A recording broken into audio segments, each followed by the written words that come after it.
টলিপাড়ায় ফের বিচ্ছেদ। ঘর ভাঙল টলিপাড়ার জনপ্রিয় গায়ক অনিন্দ চট্টোপাধ্যায়ের। অনিন্দ আর তার স্ত্রী মধুজার দীর্ঘ 14 বছরের সম্পর্ক শেষ।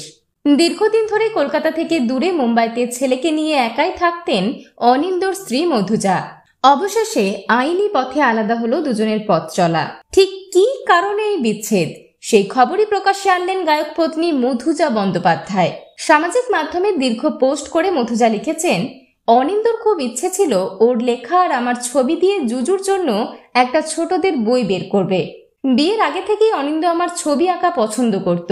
আমি লিখতেও খুব ভালোবাসতাম, চেয়েছিলাম লেখক বা শিল্পী হতে। কিন্তু ঘরে বাইরে সমান তালে দীর্ঘ 14 বছর লড়ে দেখলাম ক্লান্ত হয়ে যাচ্ছি, একা হয়ে যাচ্ছি।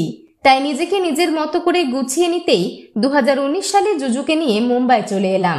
একসময় বুঝতে পারলাম বিয়ে মানে ফুল আলো যদিদং হৃদয়ং, কিন্তু সর্বোপরি এক আইনি বন্ধন। তাই আইনি পথেই বিচ্ছেদ কাম্য। জানি অনিন্দ খুব কষ্ট পেয়েছে, আমিও পেয়েছি। আবার সত্যটা মেনে নিয়ে কোথাও একটা নির্ভরও হয়েছি। বিচ্ছেদ বিয়ের হয়েছে, জুজুর বাবা মায়ের হয়নি। দাম্পত্যের হয়েছে, বন্ধুত্বের হয়নি। আজ সত্যিই তাই খেলা ভাঙার খেলা। যদিও এ বিষয়ে গায়ক অনিন্দ চট্টোপাধ্যায়ের কোনো প্রতিক্রিয়া মেলেনি। বিনোদন জগতের আর অন্যান্য খবর নিয়ে ফিরছি, জুড়ে থাকুন আমাদের সঙ্গে।